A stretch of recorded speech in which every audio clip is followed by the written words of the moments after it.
Good morning, good afternoon, and good evening to our global listeners. Welcome back to Be Me Global, a safe place where you can authentically keep it real and be yourself. I'm sure you enjoyed the last episode with our guest speaker, Laronica Williams, and we are ready to take you on a deeper dive as she continues to focus on tearing down the walls of rejection and abandonment, fear and bitterness that ultimately land her in a place of healing, forgiveness, and deliverance. So as we continue to go on this journey, now you're an adult woman, you're married with a son, been through a lot. Go ahead now and take us on how you arrived to the place of forgiveness and healing and deliverance. Take us on that journey of as you were navigating life, how you arrived there. So I believe my relationship with God is the main source for me being able to forgive. And I believe healing is a continuous process, especially in my case, because I'm just now getting to the point where I can mentally think about what happened to me as a child in a positive manner versus one of condemnation and guilt and shame. Yeah. So when let's stay there for a moment on that healing process. Now you're an older, mature woman with a family. You're doing the work. You said you really had to build your relationship with God, remain intimate with God, study His words, and really understand how to unpack all these different compartments that was going on inside of you. And so as you were doing the work, talk to us a little bit more about the things you were discovering that was planted from a childhood to your adolescence, your teenage years, that you said, okay, this is where I need some healing. Talk to us a little bit about that process, as an adult woman doing the work and how you began to chip away and discover healing number 1, healing number 2, healing number 3, whatever those topics were. Can you share a little bit of that with us? So as far as the forgiveness, I think that healing, forgiving helped me heal, begin healing from my past, because I would say that it's the first step. Yeah. In forgiveness part. In healing. Because if I never would have forgiven, I may not be at the step that I'm at right now, because that led me to opening up my heart and not having such a hardened heart. It helped me to truly begin to recognize the areas in which I did need healing and deliverance, and knowing also as a mother the effect it would have on my son just reinforced the need and the want and the desire to better myself. Right.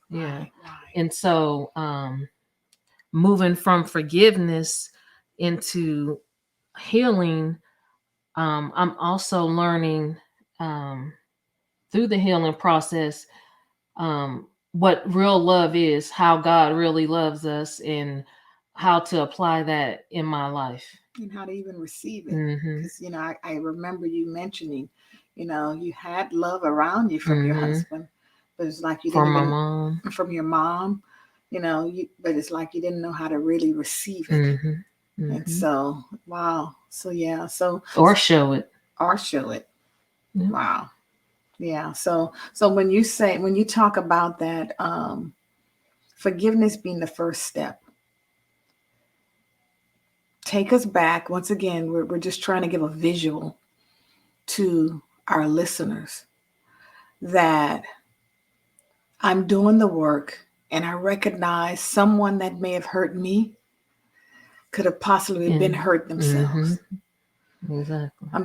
I'm just trying to get you to tell me the illumination that was coming to you as you were doing the work, so that way you could sincerely, not just, I know I need to forgive because that's what God says, forgive. But it was like, I need to forgive because maybe there's a situation where this behavior, this hurt, may have been done to another person and they're passing it along, thus the cycle. And then now I'm exposed to it, thus the cycle. And now somebody else is exposed to it, thus the cycle. Exactly. Yeah. And then that's when we're talking about these generational cycles that are dysfunctional, not healthy. They're unhealthy. So just kind of share a little bit details just for our audience to kind of hear. Yeah, I hear you say forgiveness, but what that really looked like, because I think sometimes they need to know what it looks like. And sometimes it's not pretty. Sometimes it is. Sometimes it's challenging, but it's truth.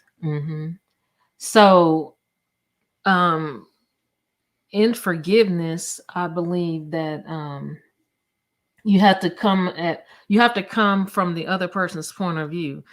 You can't stay in the position of blaming, and you can't stay in the position of even like not necessarily condemning yourself, but condemning them, judging them for what they did. You have to actually look at them as if you were in their shoes, even though you may have been the victim in the moment.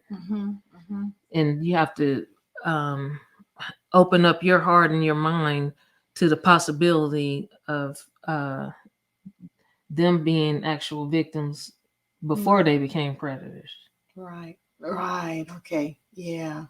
Yes. Because what would I have looked like if I would have continued what happened to me? And doing this to other people. I have to have some kind of grace for that person that. Wow, that's awesome. That did whatever they did to me. Yeah, but once again, just to keep it clear with our listeners, you needed a supernatural help. You needed divine help. Because it didn't come from natural. Yeah, you were learning some stuff and being empowered from something greater than yourself that allowed you to reset your mind, and that allowed you to basically get a different perspective of what's happening, and then making a decision to say that I'm not going to stay stuck. I got to do the work because I can't stay in this perpetual cycle, and I don't want to feed the cycle. Exactly. Yeah. Yeah, that's awesome. And so with that forgiveness, like you said, that was covered. It's like a marriage. The forgiveness and the healing is like a marriage. You can't have one without the other. And so, wow. So yeah. So just talk to us about some things, because you shared a lot of self-condemnation, self-talk. You had a lot of negative self-talk that you dealt with for decades. We're not talking about 1 or 2 years. Decades. You're saying from childhood to actually being a grown woman. I talked to myself a certain kind of way. And I believed what I was saying to myself, and it was not positive. No. It doesn't matter what anybody else said. If you don't believe it within yourself and correct it within yourself mentally, then you will continue in those thoughts and just be stuck in your mind. And I stayed with those words. I didn't even know those words existed, but that when I learned of those words, condemnation, guilt, self-loathing, low self-esteem, no confidence, all of those words applied to me at some point growing up. And then at some point all together. And I think that's what the climax of me realizing I needed correction. Mm, mm. when So that came. yeah, so I'm sorry. I don't want to sound like I'm repeating myself. So take us, if you don't mind, taking us a little deeper. Pick maybe 2 or 3 things in your journey of healing, Mm-hmm. um, healing the low self-esteem, Mm-hmm. healing the self-sabotage, healing I'm not good enough, healing, and I'm just throwing this out here. You don't Mm-hmm. have to pick those topics, Uh-huh. but just take us on a little deeper, that I was doing this when I really learned that I had low low self-esteem, and this is what I had to do, and this is where the revelation came, and this is what I kind of put into play that got me out of that. I Mm-hmm. replaced the negative self-talk with the positive self-talk. Mm-hmm. I replaced certain circles I was in with a different circle. Just take us on action items that you literally took on 2 or 3. Well, I have to go back probably to that senior year when I met my husband. Also, I had already met a group of friends before that, but that was the first time I ever had a group of friends. Like my other uh the other people I hung with, it was like family and then just one friend. It wasn't like anybody outside of my family really. And so to have a group of friends that had the same mindset, like wanted to focus on school and things like that, that began, I believe, helping me um, enter, like seeing their lives and how confident they were and how positive they were.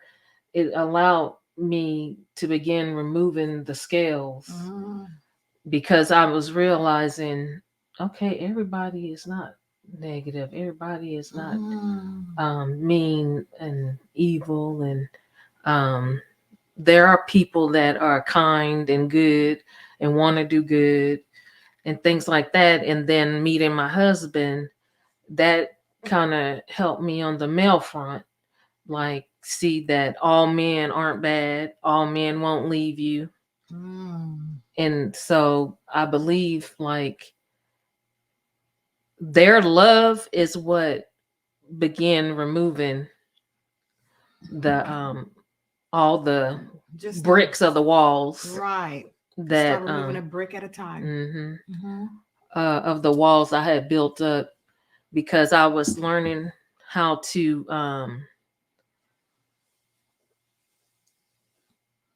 be authentic. Like I believe growing up, I used to smile all the time. Nobody probably even knew I felt the way I felt growing up. I always smiled. So nobody ever knew that. Right. So even like even my family, they probably they don't really know of the events. Some of them have recently heard of the events, but even then they still have not seen me in any dark places. So they don't even probably realize that I was that messed up on the inside. And that's key that you said that, is that we cannot really judge or even identify someone with mental health by just looking externally. Because you can be the most beautiful girl in the world. You can be smiling, carrying yourself, but internally there's something going on, and you're being that's tortured. yeah, and you're being, like you said, you're being tortured mentally inside. And that's what I think we as a community, you know, and part of what this show is about is how do we build the bridge with our neighbor again. You know, there was a time a while back where the neighbors used to see about each other. You know, they would be on the lookout for each other, each other's kids, etc. And I think some of our community has lost that. Yeah, a lot of our community has lost that. Everyone is kind of, let's just mind our own business. Let's just stay in our place. And don't trust, that's for sure. Yeah, don't trust. And that's not take away from the dangers that may be out there. But I think that if we as a community, as neighbors, restore the bond that once existed in the neighborhood, in the community, it would begin to crush some of the stuff that's going on in our neighborhoods and communities. Because, numbers are powerful, right? And if we're all of the same mindset that, regardless of our nationality, our color, our creed, that we are humans and we are looking out for us as a human race, that can really kind of annihilate some of the things that exist in our communities today. It would really begin to shut down. They'd have to fight hard. Yeah. So that was really key in what you're saying, is that I looked one way and everyone could have thought I was fine. But I was not fine. And the only way you learn if someone is really fine is through communication.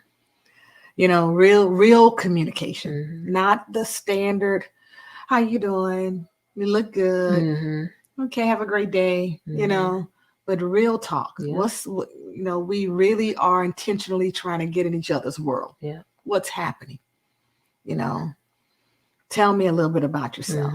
And whether we've overcome something or not, I think that kind of communication begins to build bridges, that I may have something that can help you and you have something that can help me. And then next thing you know, now we're really unlocking each other and truly maybe even healing each other and becoming a better person for it. So I really thank you and really sharing from that perspective.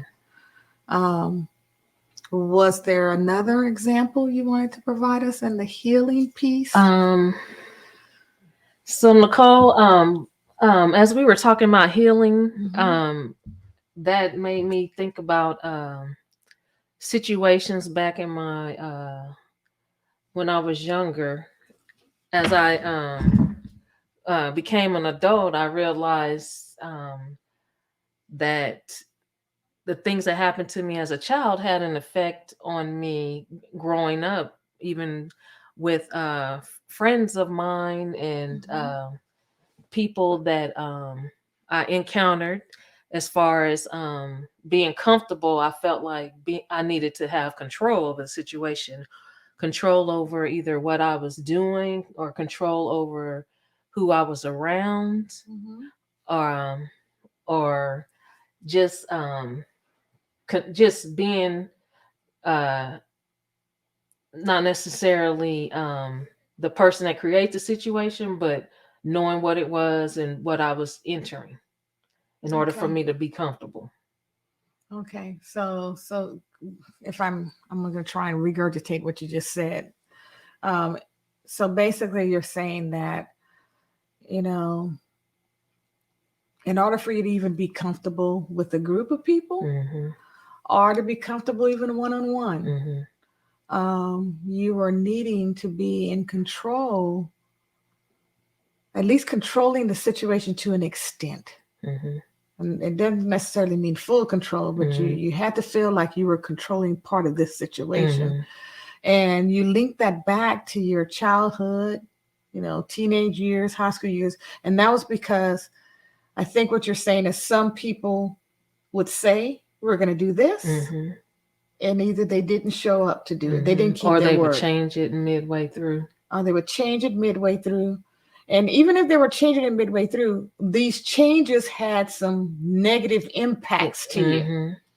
I would get frustrated and upset, and didn't even understand why at the time. I just knew I was. And as I look back on it, it was because so many people growing up would tell me that we were going to do a thing and we wouldn't do that thing. So it just built up my mistrust of people. And then if they did say they would do a thing, I can recall one of your past stories you shared earlier in one of the episodes was they took a detour and did something maybe improper with you or forced you to do something, once again, thus the negative impact, thus, begin to lose trust in people. Yes. Wow. Wow. Yeah. So, and so the revelation in your adult years, as you're doing the work to heal, you had to go unpack that. Yeah. And you have to recognize that what I'm doing today as an adult is a result of what has happened to me over the couple of years from childhood to young adulthood.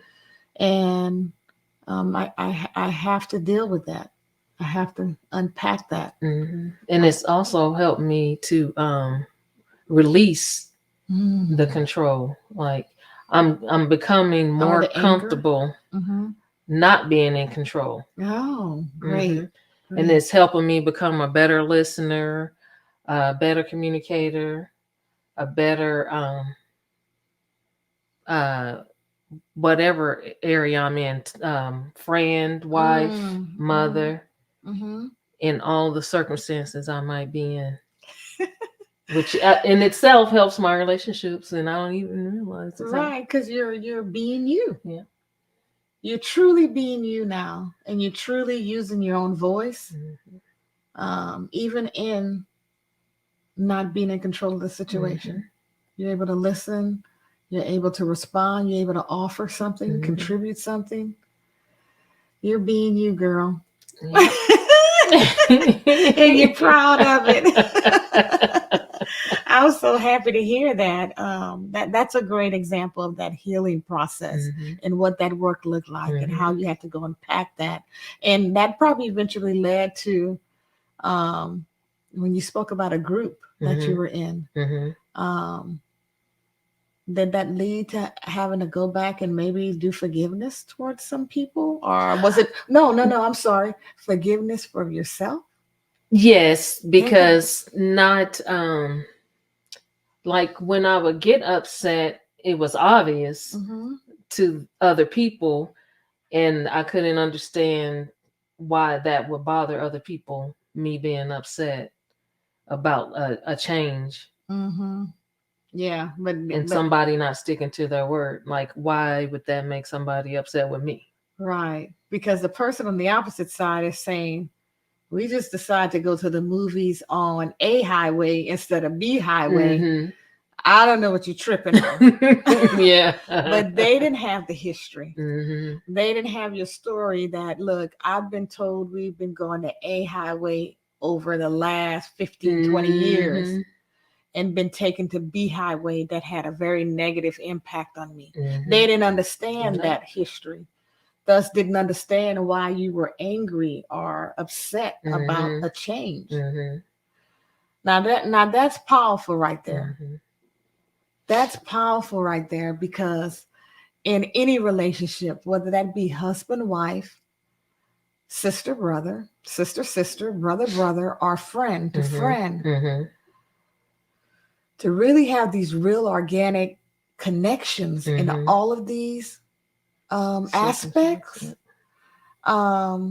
it requires really authentic communication, because this new friend that you're interacting with does not have a clue about your past 20 years. Nope. That friend is 1 year in. Yep. Know nothing about the past 20 years. Yep. And that's where I think relationships are so important, where you seek first to understand rather than be understood. So I'm putting myself in a situation of, we're going to the movies. We said we're going to A highway, and I decided to take us to B highway, and you just hot. You are completely upset. And I'm looking at you like, girls, just B highway. And if I'm really trying to build an organic, authentic relationship with you, I, on the other end of that, need to kind of pause and say, what's up? Where is this really coming from? I think as people are building relationships, we gotta have these pause moments when things don't look right, don't sound right, to say, let me kind of lean in and get into each other's space rather than write you off and say you're crazy, you know?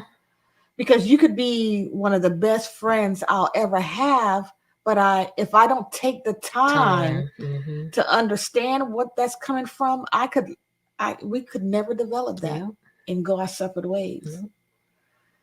But then let's flip the script. I may want to lean in and take the time, but then if you don't even understand how to give voice to that, or actually have somebody lean in and say, "Nah, let's take our time and talk about it."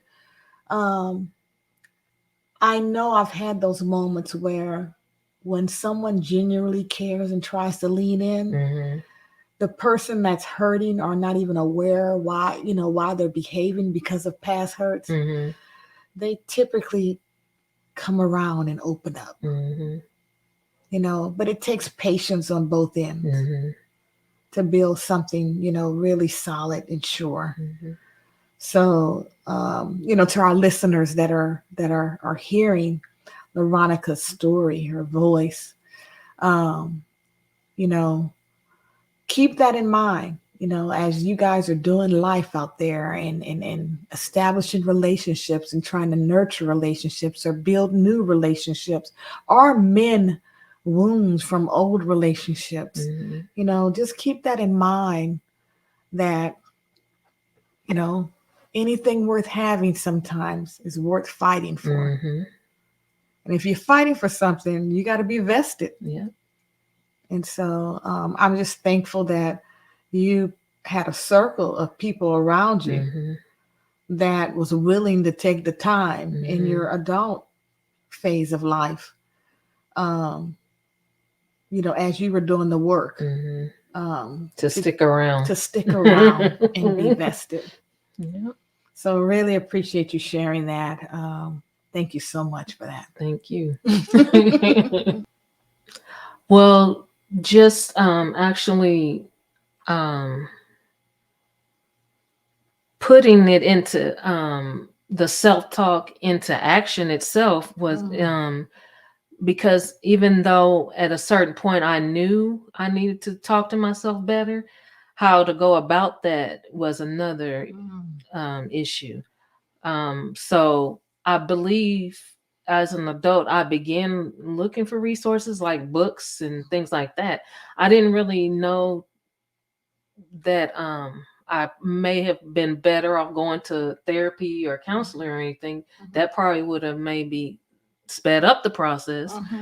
I was always like self-reliant, trying to do everything, figure it out myself. So I was always looking for books about, like positive mindsets.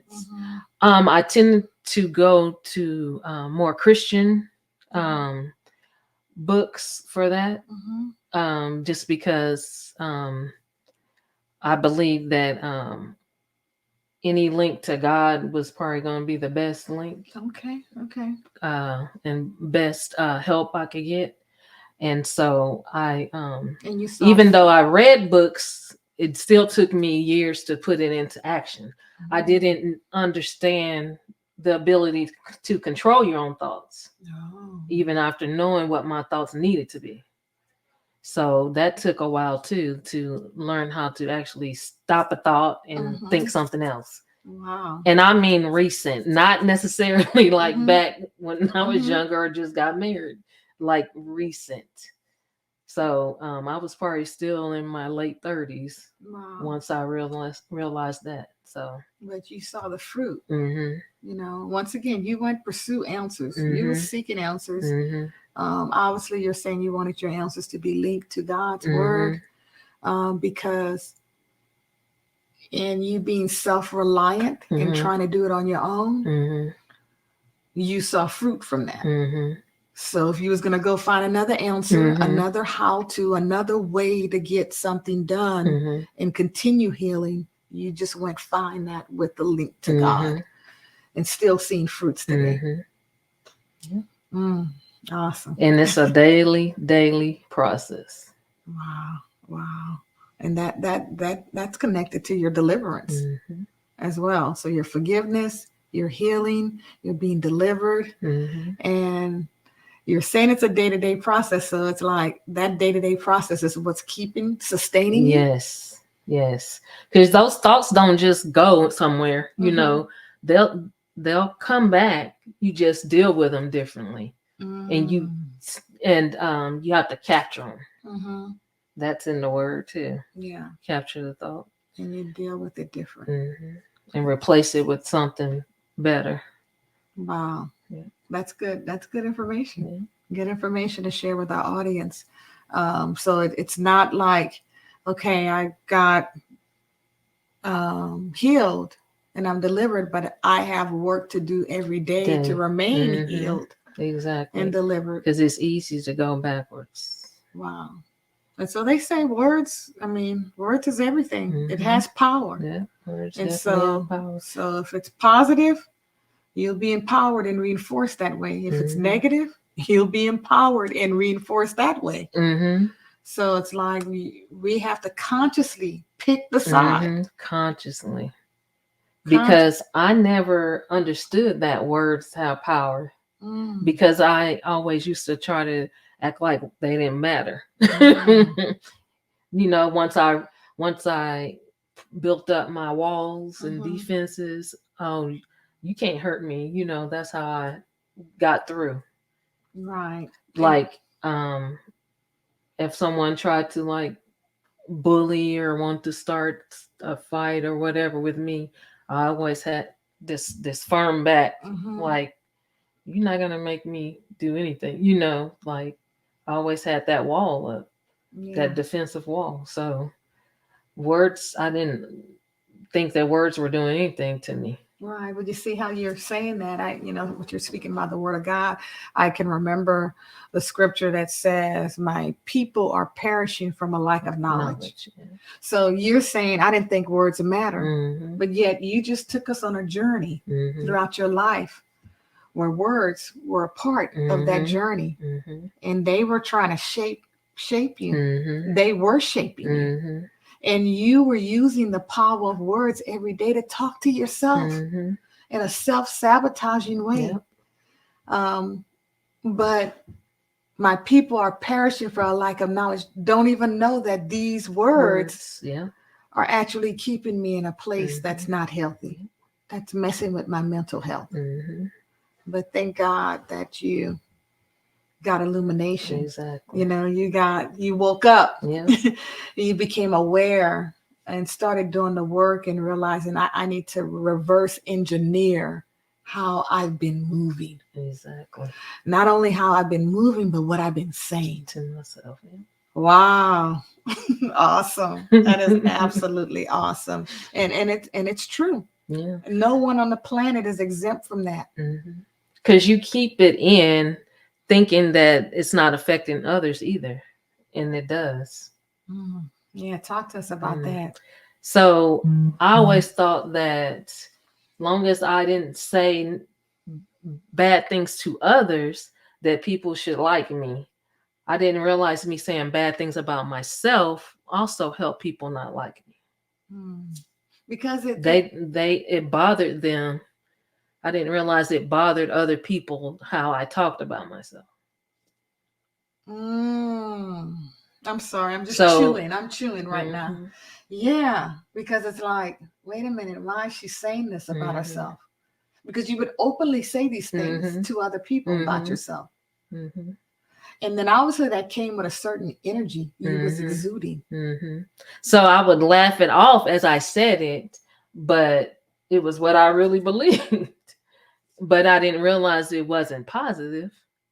I'm just thinking I'm being genuine, open, honest, and it was hitting other people a different kind of way. Yeah, and turning them off and kind of making them want to fall back. Alienating people. Wow. And but not even aware of it. You just thought you was still trying to figure out what I did, what I did wrong, what's wrong with me. Wow. I'm like, I didn't say anything negative about them or to them. It was all about me. But now you know that was actually turning other people off. Wow. That's something. That's absolutely powerful. I am so excited that you came to Thank share you. your story.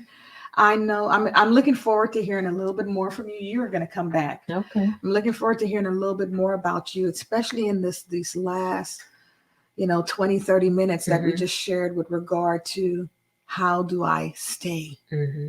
How do I sustain my freedom, Mm-hmm. my healing, my Mm-hmm. deliverance?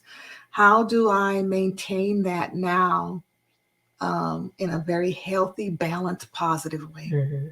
I'm looking forward for you to come back and really kind of break that down in more details, because it's one thing in how you organically shared your story with Mm-hmm. us in an Mm-hmm. authentic way.